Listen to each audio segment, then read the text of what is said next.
है, हजार हाँ शब-ए कद्र से अफजल है। उसकी वजह यह है कि शबे कद्र में फरिश्तों की आमद होती है, शबे कद्र में कुरान आया है, और शबे मिलाद में फरिश्तों के भी मखदूम मुस्तफा जान रहमत तशरीफ लाए हैं, और शबे मिलाद में साहिबे कुरान तशरीफ लाए हैं। इसलिए कि अगर वो ना आते तो कुरान किस पर नाजिल होता? कौन था जिसको कुरान मुकद्दस को उठाने का यारा था? कौन था जो कुरान मुकद्दस उठाने की हिम्मत रखता था? इसलिए कि कुरान तो कह चुका, लौ अंज़लना हाज़ल कुरान अला जबलिन लरअयता खाशियम मुतसद्दियम मिन खशियतिल्लाह। अगर इस कुरान को हम किसी पहाड़ पे नाजिल करते तो पहाड़ अल्लाह की खशियत की वजह से रेजा रेजा हो जाता। जिसके बार को पहाड़ ना उठा सके उस बार को मुस्तफा जान रहमत के सीने ने उठाया है, और वो मुस्तफा जान रहमत मिलाद की शब तशरीफ लाए। इसलिए हुजूर अलैहिस्सलाम की आमद की शब जो है वो हजार हा शब-ए कद्र से अफजल है। अल्लाह अकबर। हुजूर की आमद बड़ी बरकत वाली चीज है, इसलिए कि वो आए हैं तो कायनात को शऊर बंदगी मिला है, वो आए हैं तो इंसान को शऊर आदमियत मिला है, वो आए हैं तो इंसान को जिंदगी गुजारने का तरीका मिला है, वो आए हैं तो इंसान को अपने बच्चों की मोहब्बत मिली है, वो आए हैं तो लाकानूनियत का खात्मा हुआ है, वो आए हैं तो लोगों को कल्चर मिला है, वो आए हैं तो लोगों को तहजीब मिली है, वो आए हैं तो लोगों को तमद्दुन मिला है, वो आए हैं तो माँ बाप की अजमतें बहाल हो गई है, वो आए हैं तो बेटियों को अल्लाह तबारक व तआला ने जीने का जो है वो हक अता कर दिया है। खुदा ने तो जीने का हक दिया था, लेकिन दरिंदा सिफत इंसानों ने बेटियों से जिंदगी का हक भी छीन लिया था। आपने हमारे उलमा से खुतबा से बार बार सुना है कि हुजूर की आमद से पहले बेटियों को जिंदा दफन किया जाता था, काबे का तवाफ नंगे होकर किया जाता था, काबे की अजमत को पामाल कर दिया गया था, काबतुल्लाह पर भी 360 बुत सजा दिए गए थे, बल्कि वो काबा क्या था, गोया के बुतों का मरकज बना दिया गया था। अल्लाह अकबर। लेकिन मुस्तफा जान रहमत आए हैं, आने के बाद क्या इनकलाब आया है, और हुजूर की आमद की बात ये है। अल्लाह अकबर। अल्लामा इब्नुल जौजी अपनी किताब में लिखते हैं कि जिस दिन नूरे मुस्तफा सल्लल्लाहु अलैहि वसल्लम उनकी अम्मी जान के शिकम में आया तो मशरिक के जानवरों ने मगरिब के जानवरों को मुबारकबाद पेश की कि मुबारक हो, आमिना का लाल माँ के शिकम में आ गया है। जिसका इंतजार था वो कायनात के अंदर जल्द जलवगर होने वाला है। जो है वो दरिया की मछलियों ने, समुंदर के जानवरों ने एक दूसरे को मुबारकबाद पेश की कि वो आने वाला है जिसके अब तक हम मुंतजिर थे, और वो मुंतजर है। अल्लाह अकबर। हमारे आका तशरीफ लाए। जब आका आए तो और अंबिया की जितनी खुसूसियात थी वो सारी खुसूसियात को मुस्तफा जान रहमत के अंदर जमा कर दिया गया, बल्कि उससे बढ़कर रखा गया। सबसे बड़ा अलमिया ये है कि आज उम्मत मोहम्मदिया अपने नबी की अजमत को समझ नहीं पा रही है और अपने नबी से कोसों दूर होते जा रहे हैं। रसूल पाक सल्लल्लाहु अलैहि वसल्लम से जो मोहब्बत का तकाजा है, जो इश्क का तकाजा है, हम उससे कोसों दूर हो रहे हैं। इसीलिए दीन से दूर हो रहे हैं। याद रखना, हम दीन से कितने करीब हैं और दीन से कितने दूर हैं, इसका एक थर्मामीटर हमें अल्लाह ने अता कर दिया। दीन से कौन कितना करीब है और दीन से कौन कितना दूर है, एक मेयार है, एक थर्मामीटर है, एक नापने का आला है। कैसे पता करें हम दीन से करीब हो गए या दीन से दूर हो गए? चेहरों पे दाढ़ियां रखी, लोग समझते दीन से करीब हो गए। सरों पे टोपियां आई, लोग समझते दीन से करीब हो गए। नमाजों की पाबंदी हुई, लोग समझते दीन से करीब हो गए। याद रखना, ये सारी चीजें अपनी जगह है, लेकिन सबसे बड़ा मेयार ये है, जो नबी से जितना करीब होगा वो दीन से उतना करीब होगा, जो नबी से जितना दूर होगा वो दीन से उतना दूर होगा। वजह यह है मुस्तफा बरसा खैशना के दी हम औस्त, अगर बऊन रसीदी तमाम पूरा बीस, पूरा के पूरा दीन मोहम्मद रसूलुल्लाह की जात है। जो इनके करीब आ गया वो दीन करीब आ गए। नारे तकबीर, हुजूर से करीब हो जाओ, रिसालत, अल्लाह के नबी से करीब हो जाओ, क्योंकि दीन हुजूर ही की जात है, ईमान हुजूर ही की जात है, नातिक़े कुरान हुजूर ही की जात है, बोलता कुरान हुजूर ही की जात है, सैयदुल अंबिया हुजूर हैं, इमामुल अंबिया हुजूर हैं, ताजदार अंबिया हुजूर हैं, सैयदुल आलमीन हुजूर हैं, कायदुल मुरसलीन हुजूर हैं, तहा व यासीन हुजूर हैं।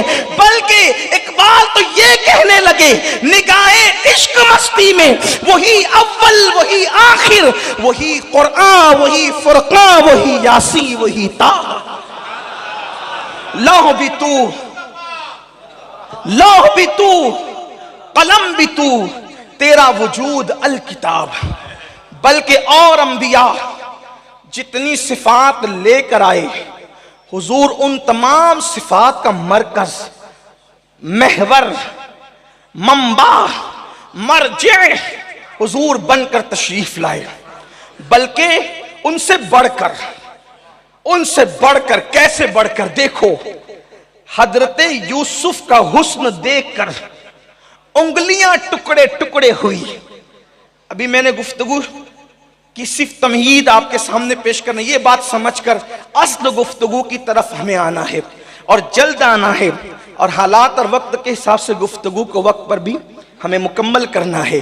लेकिन मकसद मिलाद बयान करने से पहले हुजूर अलैहिस्सलात व तस्लीम मिलाद वाले की शान क्या है। हुस्न यूसुफ को देखकर उंगलियां औरतों की टुकड़े टुकड़े हो गई। उंगलियां कटी ना तभी तो टुकड़े हुई, उंगलियां कटी टुकड़े टुकड़े हो गई। तवज्जे करें, बिलखुसूस जवानों की तवज्जे।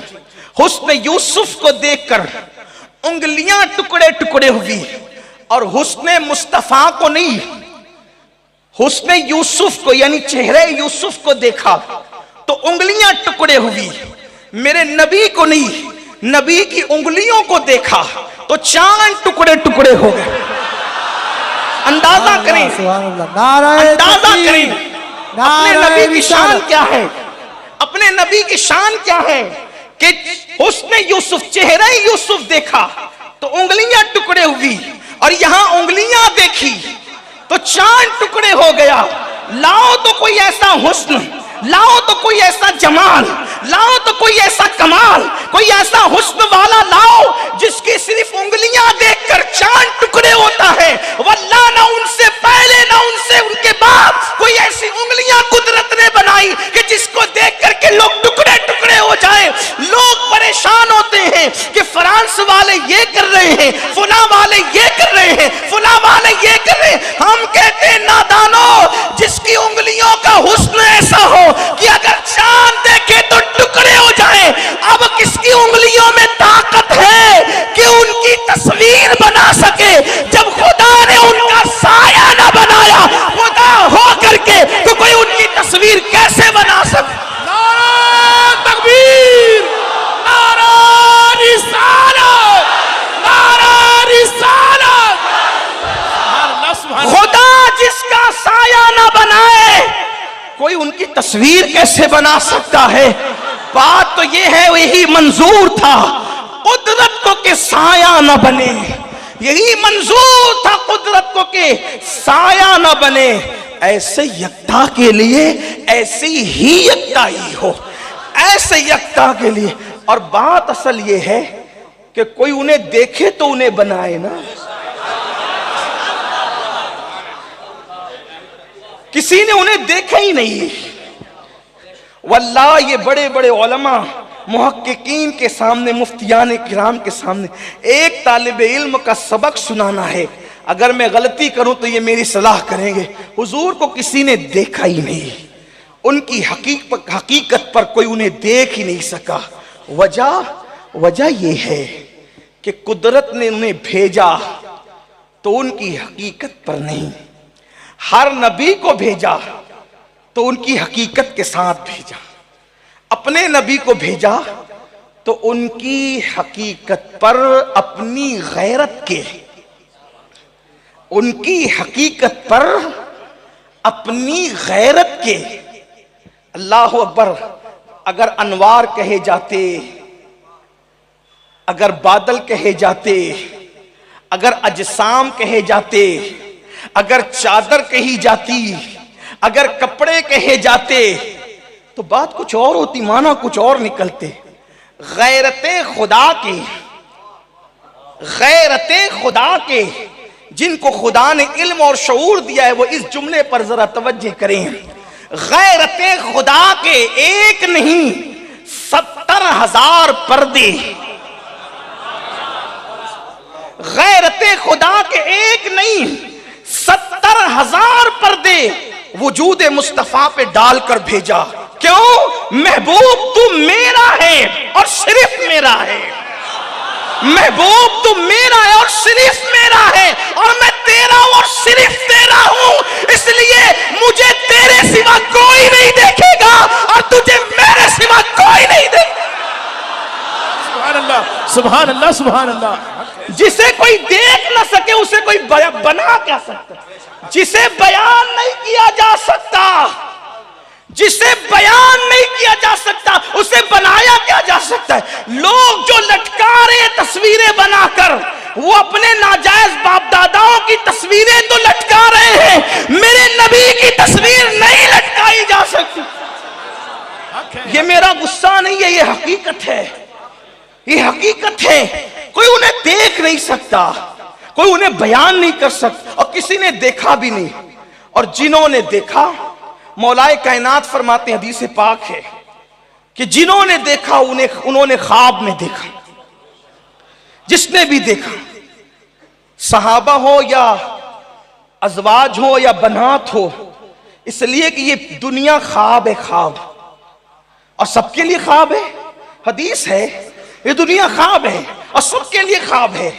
तो जागती आंखों में लोगों ने ख्वाब में देखा, ख्वाब में, और वो भी कितने 70,000 गैरत के पर्दों से। एक मर्तबा शाह अब्दुल रहीम मुहद्दिस दहलवी ने, ये शाह वलीउल्लाह के वालिद हैं, ख्वाब में हुजूर को देखा। सरकार को देखकर पूछा, आका एक बात बताएं, करम फरमाएं, एक बात बताएं। सरकार ने कहा, कहो। मैं अपने अल्फाज के जामे में उनका ख्वाब बयान कर रहा हूं ताकि जो छोटे बच्चे बैठे अल्लाह करे उनको भी समझ आ जाए। हुजूर एक बात पूछनी है। हजरत मूसा ने 70,000 पर्दों के पीछे से अल्लाह के अनवार की एक तजल्ली देखी और बेहोश हो गए, जमीन पे आ गए। और उसके बाद फिर वो पर्दा डालकर घूमने लगे, चेहरे पे निकाब डाल के घूमने लगे। हजरत मूसा तूर के बाद बेनकाब नहीं चलते थे, बानकाब चलते थे, पर्दे डाल के।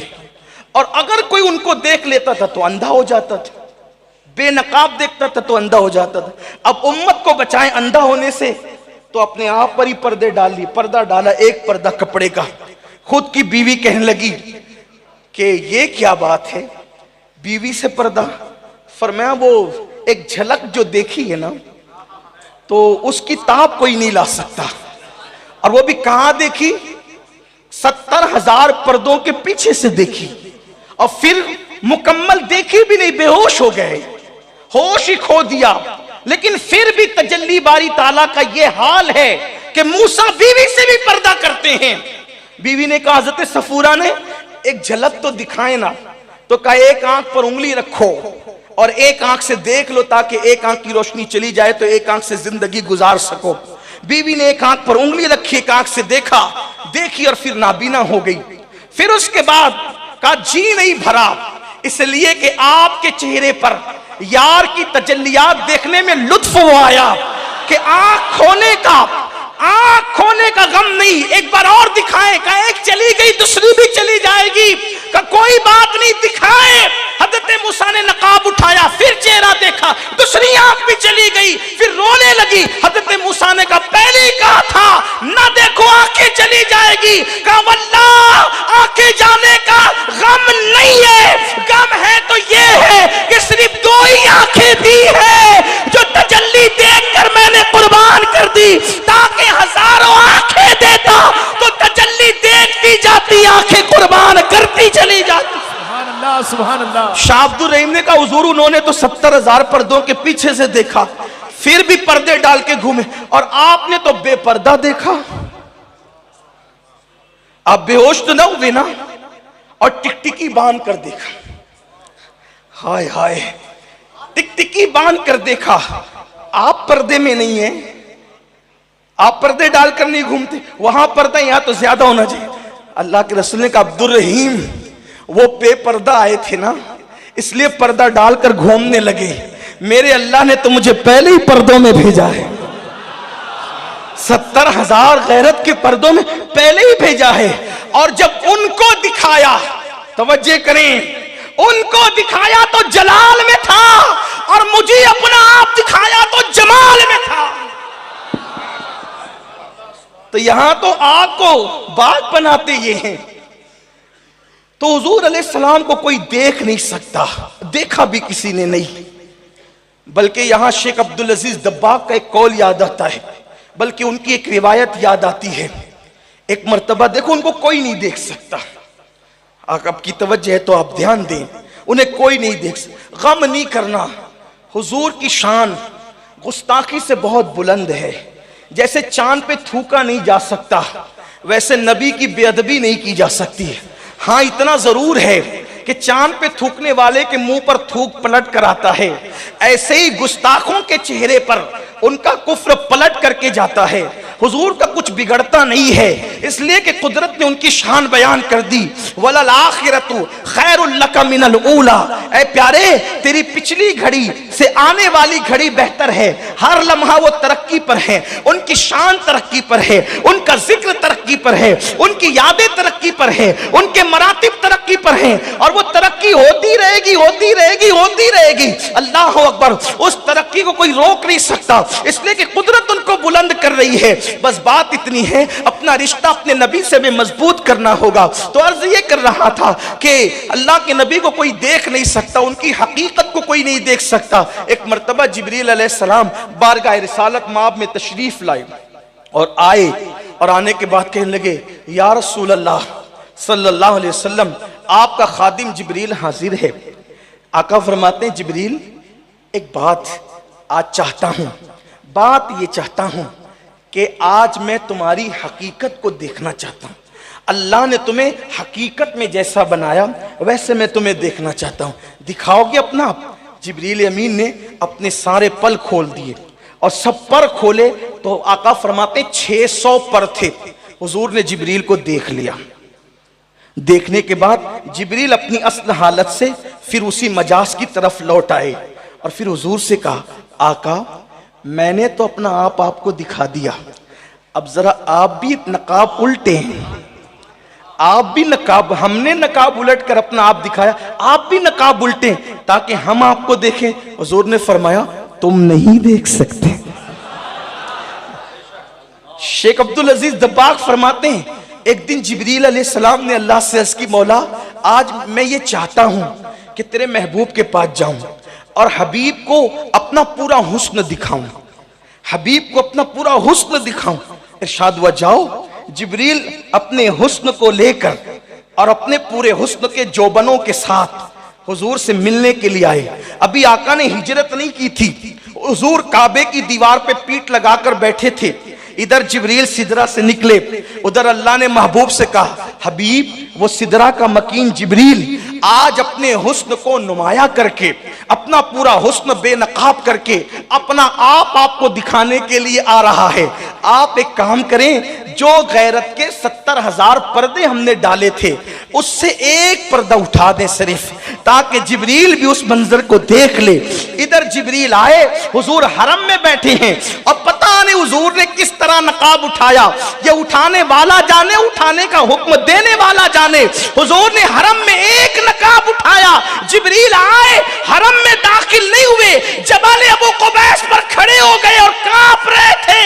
अल्लाह ने फरमाया जिब्रील बड़े शौक से निकले थे, अंदर जा महबूब को देख ले। तो जिब्रील कहते मौला जो अनवार और तजल्लियात मुझे सिदरा के आगे जाने नहीं देती, वो अनवार और तजल्लियात मुझे अब हरम में जाने नहीं देती। सुभान अल्लाह, सुभान अल्लाह। इसीलिए उस्ताद ज़मन कहते हैं एक झलक देखने की ताब नहीं आलम में, एक झलक देखने की ताब नहीं आलम में, वो अगर जलवा करे कौन तमाशा, कौन देखने की ताकत रखता है, वो अगर जलवा करें, वो अगर जलवा करें कौन तमाशाई हो, उन्हें तो देखा ही नहीं जा सकता। तो अर्ज कर रहा था कि और अंबिया में जो सिफतें दी उनमें बदरजे अतम रखी, उनकी शान कितनी बुलंद की। इकराम आदम के लिए, इकराम ताजीम आदम के लिए फरिश्तों से का सजदा करो ताकि आदम की ताजीम और इकराम बताएं, कितना मुकर्रम है मेरा आदम, कितना अजीम है मेरा आदम। हालांकि अल्लामा फखरुद्दीन राजी तफसीर कबीर में इस पर से भी पर्दा उठाते हैं और फरमाते हैं कि वो दरअसल सजदा आदम को न था, बल्कि जब तक नूरे मोहम्मदी पेशानी आदम में न रखा उस वक्त तक सजदा नहीं करवाया। जब पेशानी आदम में नूरे मुस्तफ़ा रखा तब सजदा कराया। लेकिन खैर ये आशिकों की बात है, लेकिन अगर आप हकीकत में देखें, चले हकीकत ही की ऊपरा ऊपरी की बात करते हैं, इकराम आदम के लिए क्या करवाया? फरिश्तों से सजदा। लेकिन जानते हैं आप दोनों में फर्क क्या है? आदम अलैहिस्सलाम के इकराम के लिए फरिश्तों से सजदा करवाया और महबूब के इकराम और ताजीम के लिए फरिश्तों से दुरूद पढ़वाया। वो इकराम में सजदा करें और ये इकराम में दुरूद पढ़े। फर्क क्या है? फर्क क्या है? वहां आदम अलैहिस्सलाम के इकराम के लिए सिर्फ हुक्म है, उसजुदुल आदम, आदम को सजदा करो, खुद शामिल नहीं है कुदरत। वहां सिर्फ हुक्म है, हुक्म कुदरत है, कुदरत शामिल नहीं है, सजदे में कुदरत शामिल नहीं है। लेकिन यहां इकराम मुस्तफा में सिर्फ फरिश्तों को हुक्म नहीं है, बल्कि हुक्म हो रहा है तुम भी दुरूद भेजो, मैं भी दुरूद भेजो। ये इकराम मुस्तफा है, ये इकराम मुस्तफा है। वहां खुद नहीं शामिल है, यहां खुद शामिल है कि तुम भी भेजो हम भी भेजें। तुम अपनी इस्तिताअत के मुताबिक भेजो, हम अपनी शान के मुताबिक भेजो। और फिर ये भी कैसा शान वाला मामला है। अल्लाह फरमाता है सल्लु अलैहि व सल्लिमु तस्लीमा, कि मेरे महबूब पर बंदो तुम दुरूद भेजो, तुम भी भेजो, तुम भी भेजो। लेकिन आप कोई भेजता है दुरूद? ये असल बात है ना, तवज्जो आपकी। अल्लाह कहता है तुम भेजो और बंदा कहता है, क्या कहता है? अल्लाहुम्मा सल्ले अला मुहम्मद, ए अल्लाह तू दुरूद भेज। गौर तो करें, बंदा कह रहा है तू भेज, अल्लाह कह रहा है तू भेज। ये शान महबूबी है, ये शान महबूबियत है। अल्लाह फरमाते तुम भेजो, बंदा करते मौला तू भेज, इसलिए कि दुरूद भेजना ये बंदे के बस की बात है ही नहीं। इसलिए वो आजिज़ आकर कहता है मौला तूने हुक्म दिया है, तुम यूं अर्ज करते अल्लाहुम्मा सल्ली अला मुहम्मद व अला आले मुहम्मद, ए अल्लाह मोहम्मद अरबी हमारे सरदार पर तू दुरूद नाजिल फरमा। ये हुजूर की शान महबूबियत है। हजरत मूसा कलीम एक बार अल्लाह से अर्ज करते मौला तू अपने महबूब का जिक्र बार बार करता है और तूने बताया कि वो हबीब हैं और मैं कलीम हूं। मौला मैं पूछना चाहता हूं कलीम और हबीब में फर्क क्या है? हजरत मूसा ने खुद ही पूछा कि तू बता कि कलीम और हबीब में फर्क क्या है। इरशाद होता है कलीम वो है जब मैं उसको बुलाता हूं ना, मिन जानिबी तूरिल अयमन व क़र्रबनाहु नजिय्या, जरा तूर के दाईं तरफ आ ताकि तुझसे सरगोशी करूं, राज की बातें करूं। तो मूसा दौड़े दौड़े आती है। कुदरत पूछती है इतनी जल्दी क्या है? कहा जल्दी इसलिए आया ताकि तुझे राजी करूं, क्योंकि तूने बुलाया है, तेरे हुक्म पे अमल करूं तो तू राजी हो जाए। तो कहा मूसा कलीम और हबीब में फर्क ये है कि मूसा को बुलाओ तो वो जल्दी जल्दी आता है ताकि मुझे राजी करे, और हबीब ये है वला सौफ युअतीका रब्बुका फतरदा, हम उसकी रजा चाहते हैं। कलीम वो है, कलीम वो है जो 40 दिन तक रोजे रखते हैं। कलीम वो है जो 40 रात तक एतिकाफ करते हैं। कलीम वो है 40 रात तक एतिकाफ, 40 दिन तक रोजे रखें और फिर 9 मर्तबा कहें रब्बी अरनी, तुझे देखना चाहता हूं। और रब फरमाता है लन तरानी, तू नहीं देख सकता। ये कलीम है। और हबीब वो है, वो सोता होता है और जिब्रील अमीन को 70,000 मलाइका के साथ भेजा जाता है और कहा जाता है जिब्रील उनके कदम चूम कर, कदम चूम कर, कदम चूम कर कहना चलिए अल्लाह आपका मुश्ताक है। ये हबीब है, ये हबीब है, ये हबीब है। कलीम वो है, कलीम वो है जिसे मांग कर एक झलक दिखाई जाती। हबीब वो है जिसे बिन मांगे, बिन मांगे अपना वजह करीम दिखाया जाता है। और इतने करीब बुलाकर सुम्मा दना फतदल्ला फकान क़ाब कौसैन औ अदना। अल्लाह तबारक व तआला ने ये बात बयान फरमाई। अल्लाह अकबर। तो मेरे आका अलैहिस्सलाम के दीवानों, फिर इरशाद होता है कलीम वो है जो कहता है रब्बिश रहली सदरी, कि मेरा सीना जो है वो कुशादा कर दे। रब्बिश रहली सदरी, मेरे सीने को कुशादा कर दे। मांग कर सीने की कुशादगी लेता है। और हबीब वो है जिसके लिए हम कहते हैं अलम नशरा लका सदरक, कि हमने तेरे सीने को कुशादा कर दिया। कलीम वो है जो कहता है वयस्सिरली, अल्लाह अकबर मेरे लिए आसान कर दे। और फिर कहता है अल्लाह अकबर कि मेरी जबान की गिरा खोल दे। कलीम यूं मांगता है, लेकिन हबीब वो है जिसके लिए हम खुद कहते हैं वमा यंतिकु अनिल हवा इन हुवा इल्ला वहयु यूहा, प्यारे जबान तेरी होगी, कलाम हमारा हो। ये कलीम और हबीब में फर्क, ये कलीम। और फिर एक बात और अर्ज कर दूं, कलीम वो है जिसे किताब लेना हो तो तौरात लेने के लिए तूर तक आना पड़ता है। कलीम वो है, किताब तो अल्लाह की किताब है, नबी तो अल्लाह का नबी है। देखो कोई नबी अदना नहीं है, सब नबी आला है, सब शान वाले हैं, सब ऊंचे। इसीलिए मेरे इमाम कहते सारे ऊंचों में ऊंचा समझिए जिसे, है उस ऊंचे से ऊंचा हमारा नबी। यहां अदना का तो बात इमाम नहीं है, तो आलों से आला है। अब कहते सबसे औला वो आला, सबसे औला वो आला हमारा नबी, सबसे बाला वो आला हमारा नबी, अपने मौला का प्यारा हमारा नबी, दोनों आलम का दूल्हा हमारा नबी, खल्क से औलिया, औलिया से रसूल और रसूलों से आला हमारा नबी। और अंबिया की हम तौहीन नहीं करते, अंबिया हर नबी की तौहीन कुफ्र है, बल्कि हम तो उनको यूं कहते हैं कि वो भी हमारे मालिक हैं। क्या कहते हैं? वो भी, अगर जुमलों पे तवज्जो दे सकते हैं तो दे दें, वो भी हमारे मालिक हैं। हाँ, इसीलिए हमारे इमाम जब उनसे मुखातिब होते हैं तो हल्के अल्फाज से नहीं बल्कि उनसे भी यूं कहते हैं, अंबिया से करूं अर्ज क्यों मालिको, अर्ज क्यों मालिको। यानी वो अदना लोग नहीं, बड़े आला लोग हैं, इसलिए पूछ रहे हैं अंबिया से करूं तसव्वुर में अर्ज क्यों मालिको। सवाल हो रहा है तसव्वुर में।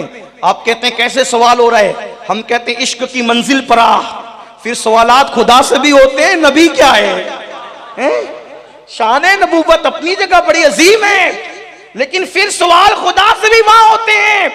देखो बायजीद बुस्तामी को, देखो जुनैद बगदादी को, देखो राबिया बसरी को, देखो गौसुल आजम दस्तगीर को, लेकिन उसकी यहां तफसील की हाजत नहीं है, ना वक्त है। वो कहते हैं अंबिया से करूं अर्ज क्यों मालिको। सवाल क्या है? क्या नबी है तुम्हारा हमारा नबी?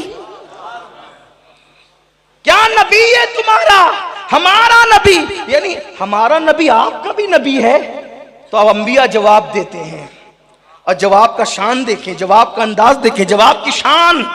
कहते हैं अंबियाए किराम जैसे सबका खुदा, जैसे जैसे सबका खुदा एक है, ऐसे ही इनका उनका तुम्हारा हमारा नबी। ये हमारे नबी की शान है, ये हमारे नबी की शान है कि वो नबी। और अंबिया कहे हमारा नबी, तवज्जो अब कर लें, ये किसी नबी को ये शान हासिल नहीं है। जरा जो मैं कहने जा रहा हूं, अंबिया कहे हमारा नबी, जानवर कहे हमारा नबी, फरिश्ते कहे हमारा नबी, जिब्रील कहे हमारा नबी, मिकाईल कहे हमारा नबी, इसराफील कहे हमारा नबी, औलिया कहे हमारा नबी, जिन्नात कहे हमारा नबी, जमीन कहे हमारा नबी, आसमान कहे हमारा नबी, मखलूक कहे हमारा नबी, खालिक कहे वलाकिन रसूल अल्लाह, वो तो हमारा भी नबी है। सबसे अल्लाह जिसको हमारा नबी गए, हमारा नबी, ये अपने नबी की शान है। तो अर्ज कर रहा था, कलीम से का कलीम, कलीम वो है जिसे किताब लेना हो तो तौरेत पे आए, तौरेत लेना हो तो तूर पर आए, तौरेत लेना हो तो तूर पर आए, और आकर के एक रात में तौरेत न मिले, 2 में भी नहीं, बल्कि 1 महीने तक रोजा रखें, रातों को इत्तिकाफ करें, मिसवाक कर लें, शाने पैगंबराना से तो निदा आती है, मूसा जो बू आपके मुंह में रोजे से पैदा हुई थी वो मिसवाक की वजह से चली गई, वो बू पैदा हो जाए 10 और बढ़ा लो, तो 30 को 40 करवा दिया गया, फिर किताब दी गई, ठीक, लेकिन कहा कलीम वो है, आए एहतिमाम करे तो किताब मिले, हबीब वो है कहीं ना आए, हबीब वो है कहीं ना आए, वो जहां जाए किताब वहीं जाए, वो जहां जाए, वो मक्के में हो किताब मक्के में, वो गार में हो किताब गार में, वो सफर में हो किताब सफर में, वो जंग में हो किताब जंग में। हद तो ये है अगर वो बिस्तरे आयशा पर हो तो अल्लाह की किताब बिस्तरे आयशा पर आती है, और उसके बाद तौरेत में कोई सूरत न मिस्री है न शामी है। हजरत मूसा अलैहिस्सलाम ने 2 इलाकों में जिंदगी गुजारी, एक मिस्र में एक शाम में, लेकिन तौरेत की कोई सूरत न मिस्री है न शामी है, लेकिन ये खुदा के कलाम की शान है कि कुरान की 22 सूरतें मक्की है और 22 सूरतें मदनी है। लोगों से पूछा ये तो अल्लाह का कलाम है, ये अल्लाह का कलाम मक्की मदनी कैसे हो गया? तो लोगों ने कहा जो मक्के में नाजिल हुआ वो मक्की हो गया, जो मदीने में नाजिल हुआ वो मदनी हो गया। हमने कहा बात मुकम्मल सही नहीं है, मक्के मदीने की बात नहीं है, बात मुकम्मल सही का। फिर हमने कहा नबी ने हिजरत से पहले जहां भी कदम रखा और कुरान नाजिल हुआ तो वो सब मक्की है। फिर चाहे जहां मक्के से बाहर भी हुआ तो भी मक्की है हिजरत से पहले, और मदीने में जब आ गए हिजरत करके, अगर मक्के में नाजिल हुआ हिजरत के बाद तो भी अब वो सूरत मक्के की वजह से मक्की नहीं है, वो सूरत मक्की नहीं है। हिजरत से पहले की सारी सूरतें मक्की और हिजरत के बाद की सारी सूरतें मदनी, अगरचे मक्के में आई, अगरचे मिना में आई, अगरचे अरफात में आई। वरना मेरा चैलेंज है जी, आज जब आयत पढ़ी जाती है अल यौमा अकमलतु लकुम दीनकुम व अतममतु अलैकुम नेमती व रदीतु लकुम इस्लाम दीना, इस आयत पर पूरी उम्मत का इज्मा है कि ये जो है वो मैदान अरफात में नाजिल हुई है, हज्जतुल वदा के मौके पे नाजिल हुई है। मगर कोई नहीं कहता कि ये मक्की है, सब कहते ये मदनी है। आप मुझे बताएं तो मक्का क्या मदीना क्या? मक्के में नाजिल होने वाली मक्की नहीं, मदीने में नाजिल होने वाली मदनी नहीं है। हिजरत से पहले वाली सब मक्की, हिजरत से बाद वाली सब मदनी। वजह क्या है? वजह यह है हिजरत से पहले नबी मक्की कहलाते थे और हिजरत के बाद नबी मदनी हो गए। तो जब नबी मक्की थे तो कुरान भी मक्की, नबी मदनी हुए तो कुरान भी मदनी हो। सुभान अल्लाह, सुभान अल्लाह, सुभान अल्लाह, सुभान अल्लाह, नारे तकबीर, नारे रिसालत, सुभान अल्लाह, सुभान अल्लाह। हुजूर का रंग कुरान की सूरतों पर देखो, हुजूर का रंग कुरान की सूरतों पर देखो। वो मक्की थे तो कुरान मक्की, वो मदनी हुए तो कुरान मदनी हो गया। हैं। और फिर अंबिया को अलग अलग जो शानें दी उनको खास दी। हजरत इब्राहीम अल्लाह की रजा के लिए इकलौते बेटे की गर्दन पे छुरी रखें ताकि अल्लाह राजी हो जाए, और अल्लाह उनकी रजा के लिए किबला बदल दे। उनकी रजा के लिए ईसा अलैहिस्सलाम मुर्दों को जिंदा करें, अपने नबी पत्थरों में जान पैदा करें। एक बात अर्ज करें, सुलेमान अलैहिस्सलाम परिंदों की बोलियां समझते, ठीक, हमारे नबी सबकी बोली, जो बोली नहीं जानता उसकी भी बोली समझ। मुस्लिम शरीफ की हदीस है, हदीस शरीफ कहाँ की है? मुस्लिम शरीफ, सही मुस्लिम में है। आका फरमाते हैं, तवज्जो करें क्या फरमाते हैं, मैं उस पत्थर को अभी तक जानता हूं, पहचानता हूं उस पत्थर को अभी भी, जो पत्थर ऐलान नबूवत से पहले मुझ पे दुरूदो सलाम पढ़ता था। मेरी कौम के जवानों बोलो, अब यहां आकर एक मसला हल हुआ कि नहीं हुआ? आज इस बात पर मुसलमान लड़ रहे हैं। दो तबके हो गए, एक कहता है 40 साल के बाद नबूवत मिली, और एक कहता है हदीस में है कि जब आदम और हव्वा मिट्टी और पानी के दरमियान थे तब भी वो नबी थे, नबूवत उस वक्त भी नहीं मिली। जब वक्त नहीं था तब से नबी है, जब तब नहीं था तब से नबी है, जब कब नहीं था तब से नबी है। वक्त नहीं था, टाइम नहीं था, जमीन नहीं थी, आसमान नहीं था, कुछ नहीं था। नबी बनाया कब, बनाने वाला जाने, बनने वाला जाने। ये मसला, इस पर उम्मत लड़ रही है। मैं कहता हूं लड़ो नहीं, उम्मत को इत्तेहाद की जरूरत है। बस बात इतनी करनी है, अपने मौलाना की बात करने की बजाय मौला वाली बात करो। आप ये क्यों कहते हैं कि मेरा मौलाना ये कहता है? छोड़ यार, इसी पर तो लड़ रहे हो। ये क्यों नहीं कहते कि मौला ये कहता है, मौला ने जैसा बनाया वैसा मानो, अपनी मर्जी क्यों? और कौन सा मौलाना फिर माना जाएगा? मौलाना वो माना जाएगा जो मौला वाली बातों की तर्जुमानी करता हो, अपनी मर्जी से ठोक पीट नहीं करता हो। आप देखें आका क्या फरमा रहे कि मैं उस पत्थर को जानता हूं, और ये बात सियासत्ता में, सही मुस्लिम में है। क्या उस पत्थर को पहचानता हूं जो नबूवत का ऐलान से पहले मुझ पर दुरूद और सलाम पढ़ता था। अब आप मुझे बताएं, अगर आप कहते हैं कि 40 साल के बाद नबूवत मिली तो पत्थर दुरूद और सलाम किस पे पढ़ता था? आम आदमी पे पढ़ता था। और आप कहते हैं उनको तो पता ही नहीं, 40 साल तक नहीं मालूम था कि वो नबी हैं। वो तो खदीजा का एहसान है कि वर्का बिन नौफल के पास ले गई और वर्का ने कहा कि आप नबी हैं। उनको नहीं पता था, उनको नहीं पता था। अब मैं पूछता हूं लोगों, फिर पत्थर को मानो कि नबी को मानो? क्योंकि पत्थर को पता है कि ये नबी है। यही तो बात हो रही है आपके फलसफे से।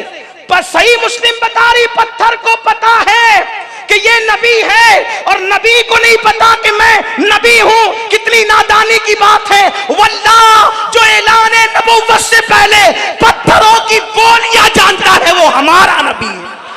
सुभान अल्लाह, सुभान अल्लाह। रही बात वर्का बिन नौफल के पास नहीं ले गई थी मां खदीजा? बिल्कुल ले गई थी। मुझे कब इनकार है? तो कहा क्यों ले गई थी? बात यही शान की है। मूसा कहे मैं नबी हूं, खुद कहे मैं नबी हूं, ईसा कहे मैं नबी हूं, दाऊद कहे मैं नबी हूं, अय्यूब कहे मैं नबी हूं, जुल्किफ्ल कहे मैं नबी हूं, उज़ैर कहे मैं नबी हूं, मूसा कहे मैं नबी हूं, इब्राहिम कहे मैं नबी हूं, इस्माइल कहे मैं नबी हूं। सबने कहा मैं नबी हूं। गैरत कुदरत ने कहा सबकी तरह तू नहीं कहेगा, तू चुप रहेगा। मखलूक कहेगी कि आप नबी हैं। औरों से कहलवाऊंगा, औरों से कहलवाऊंगा कि आप नबी हैं, वरना वो तो जानते हैं, इसलिए कि पत्थरों की बोलियां समझते हैं। बचपने में बकरियां सजदा करती थी। हलीमा सादिया कहती है, हलीमा कि जब कोई मेरे इलाके की बकरी बीमार हो जाती तो लोग बकरियां लेकर आते, नन्ना से मोहम्मद के हाथ को लगा देते, बकरियों को शिफा हो जाती। और यार ये तो पत्थरों की बात है। मेरे नबी ने फरमाया, इमाम कुस्तलानी फरमाते हैं, आका का इरशाद, मैं मां के पेट में था, जब मैं आवाज चूंटी की आवाज ये सुलेमान अलैहिस्सलाम है। और आका फरमाते हैं मैं अपनी मां के पेट में था तो लौहे महफूज पर चलने वाले कलम की आवाज को सुन लिया कर। सुभान अल्लाह, सुभान अल्लाह। वो चूंटी की आवाज सुनते हैं, जरा कलम की आवाज भी क्या है कोई जानता है? चूंटी तो जानदार है ना। ये अपने नबी है। एक आखिरी बात अर्ज करूं, उन्वान की तरफ आए, उन्वान की तरफ आए। क्या शान वाले नबी है। अल्लाह ने लौह बनाया, कलम बनाया, लौह बनाया, कलम बनाया। बैठ जा, बाहर बेटा बैठ, बंदा आपको इज्जत दे। लौह बनाया, कलम बनाया और उस लौह पर तख्ती पर सब अहवाल लिखने का हुक्म दिया। अल्लाह ने कहा उक्तुब या कलम, कलम लिख। कलम ने कहा क्या लिखूं? इरशाद हुआ आदम के उनकी कौम के अहवाल लिख, मूसा के उनकी कौम के अहवाल, ईसा के उनकी कौम के अहवाल। फिर लिखाया लूत की कौम को तबाह कर देंगे, आद और समूद को बर्बाद कर देंगे, ये गुनाह करेंगे तो यूं होगा और ये गुनाह करेंगे तो यूं होगा। सबके अहवाल लिखे। फिर वह उक्तुब या कलम, कलम लिख। कलम ने कहा क्या लिखूं? कहा मोहम्मद सल्लल्लाहु अलैहि वसल्लम और उनकी उम्मत के अहवाल लिख। कलम ने चाहा वही लिखना है, वही लिखना है। क्या कि मोहम्मद अरबी की शान ये है, उम्मत का हाल ये है और फिर अजाब। अल्लाह ने वह ताअद्दब या कलम, ताअद्दब, अदब कर। किसका जिक्र आया है? कुदरत कलम को कहे अदब कर, अदब कर। औरों के अहवाल लिखे वो और थे, वो शान वाले, लेकिन और थे। अब महबूब की बारी है। तो ये महबूब की बारी है, तो महबूब के साथ ये पापी भी तो है। कहा कि मैं इन पापियों को नहीं देखता, इन पापियों की निस्बत जो प्यारे से है तो प्यारे को देखता हूं। और सुन, तुझे लिखना क्या है? जब अल्लाह ने कहा ताअद्दब या कलम, कलम फट गया, शक हो गया। फिर कुदरत ने उसको होश दिया और सीखा लिख। अब का क्या लिखूं? का लिख कि मोहम्मद की उम्मत गुनहगार है और उसका रब गफ्फार है, मैं बख्शने वाला।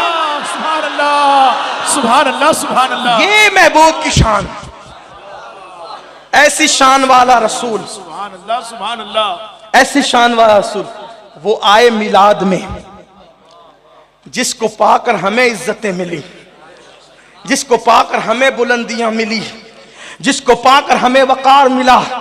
कमो बेश 40 नबियों ने दुआ की। मेरी कौम के जवानों थोड़ी आपकी तवज्जे, 40 अंबिया ने दुआ की। साहिब मुआरिज ने लिखा ए अल्लाह हमें मोहम्मद का उम्मती बना दे।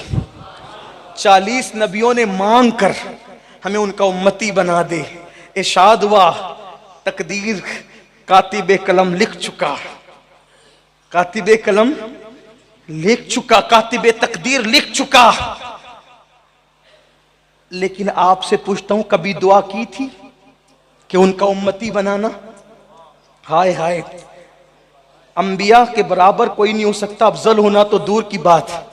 औरों को जो मांग कर न मिला, ये नालैन मुस्तफ़ा का सदका है कि बिन मांगे अल्लाह ने महबूब का उम्मती बनाया। बिन मांगे, बिन मांगे। क्या नेमत है ये, कितनी बड़ी नेमत है ना ये। जिस नेमत को मूसा अलैहि सलाम ने मांगा था, उठाया हदीस, जब उम्मत मोहम्मदिया के अहवाल अल्लाह ने बयान किए ना कि वो तुम्हारी उम्मत को तो सिर्फ इबादत गाह में जाकर इबादत करनी है, लेकिन महबूब का हाल ये है कि उसकी उम्मत जहां चाहेगी इबादत करेगी। मतलब रेलवे स्टेशन पे वक्त आ गया, मस्जिद ढूंढने की जरूरत नहीं, वहीं मुसल्ला बिछाएं। हाँ, इसीलिए तो कहते हैं कदम इब्राहिम और कदम मुस्तफ़ा का में फर्क ये है कि इब्राहिम का कदम जहां पड़ जाए, कुरान कहता है वत्तखिज़ु मिन मकाम इब्राहिम मुसल्ला, वही 2 गज जमीन मुसल्ला बनती है। और कदम मुस्तफ़ा पड़ जाए तो पूरी जमीन मुसल्ला बना दी जाती है। ये कदम का फर्क है। सुभान अल्लाह, सुभान अल्लाह। जब कदम इब्राहिम कदम मुस्तफ़ा के बराबर न हुआ, नबियों के बाप अबुल अंबिया का कदम जब मेरे नबी के कदम के बराबर न हो सका, तो पान की दुकान लगाने वाला उम्मती नबी के बराबर कैसे हो सकता है? हक है, हक है।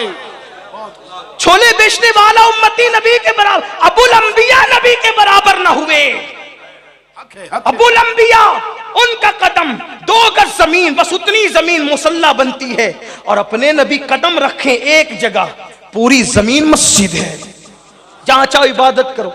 हजरत मूसा ने दुआ की थी ना, ए अल्लाह मुझे उनका उम्मत, पहले ये कहा था ये उम्मत मुझे दे दे। जब उम्मत मोहम्मदिया की शान बयान हुई ना कि ये रात भर गुनाह करेंगे और आखिरी पहर कहेंगे कि माफ कर दे, तो सब माफ कर दे। जिंदगी भर गुनाह करेंगे और आखिरी हिचकी से पहले मौत की कहेंगे अस्तगफिरुल्लाह, तो भी बख्श दूंगा। गुनाह करके आएंगे, पर्दे डालते जाऊंगा, सबका हिसाब बेपर्दा लूंगा, प्यारे की उम्मत का हिसाब पर्दे में लूंगा। सब आप पहले आएंगे, बाद में जन्नत में जाएंगे, सबसे पहले वो जन्नत में जाएंगे।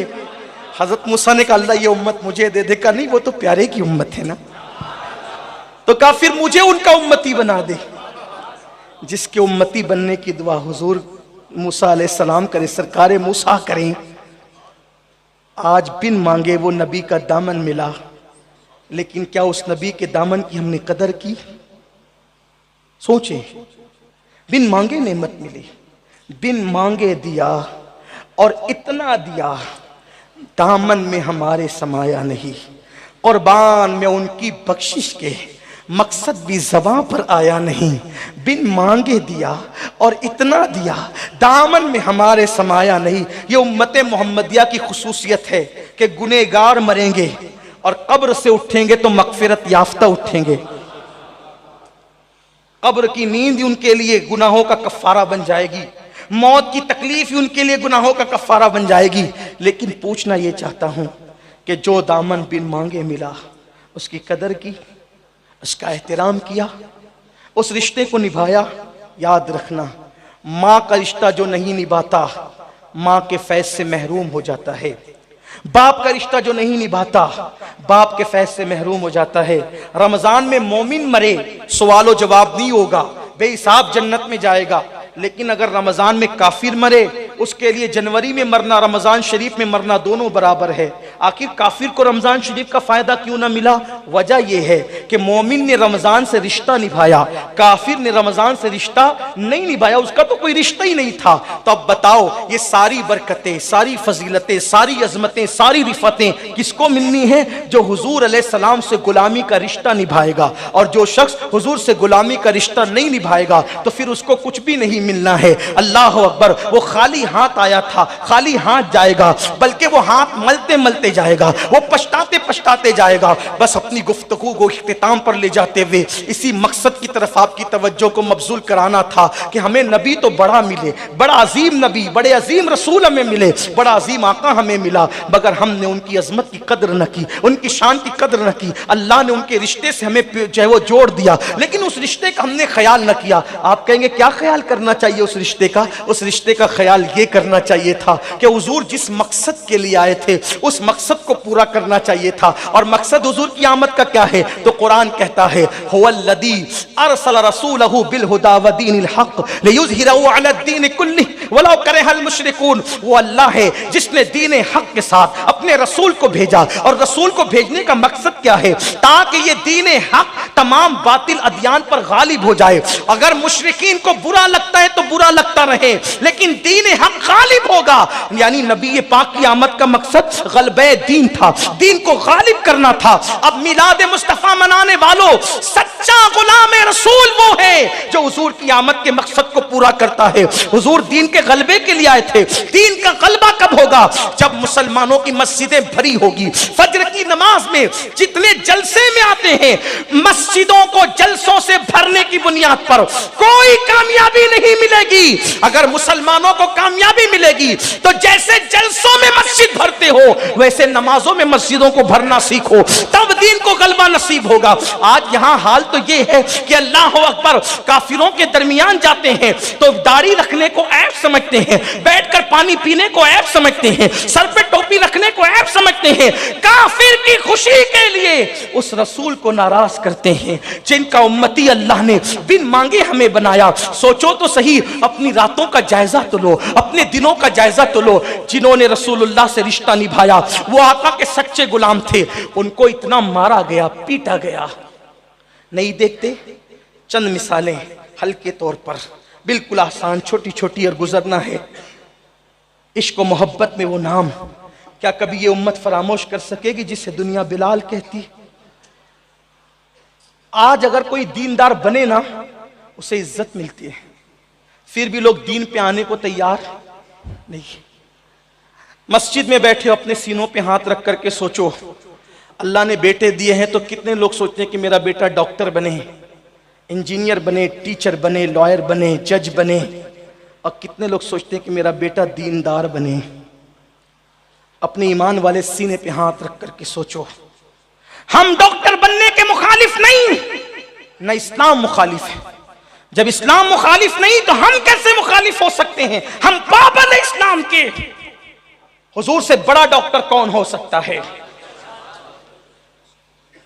हुजूर से बड़ा तबीब कौन हो सकता है? दुनिया आज जरासीम के बारे में आज बात कर रही है। मेरे नबी ने 1450 साल पहले जरासीम का तस्वुर पेश किया। नहीं दी, पानी देख कर पियो, बिन देखे पानी न पियो। पानी बिन देखे मत पियो, देख कर पियो। वुजू करना है, वुजू का पहला फर्ज क्या है? चेहरा धोना। दूसरा फर्ज हाथ धोना। तीसरा फर्ज सर का मसा करना। चौथा फर्ज पैर धोना। उसमें कुल्ली नाक में पानी डालना तो है ही नहीं कुरान में। फिर रसूलुल्लाह ने क्यों कुल्ली की, क्यों नाक में पानी डाला? इसलिए कि चेहरा धोने वाले चेहरा धोने से पहले कुल्ली कर, ताकि पानी की लज्जत पता चले। पानी तेरे लिए फायदेमंद है कि नुकसानदेह है? नाक में डाल ताकि उसकी बू पता चले। बदबूदार पानी से वुजू नहीं करना। देखा, हाथ डुबाया हुआ पानी माए मुस्तामल है, इस्लाम कह रहा है। उससे वुजू नहीं हो सकता, उसे पीना नहीं चाहिए।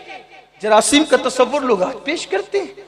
मेरे नबी ने 1450 साल पहले किसी का इस्तेमाल किया हुआ रुमाल इस्तेमाल न करो, किसी की इस्तेमाल शुदा कंघी इस्तेमाल न करो। किसकी तालीम है? जूते पहनने से पहले झाड़ लो, किसकी तालीम है?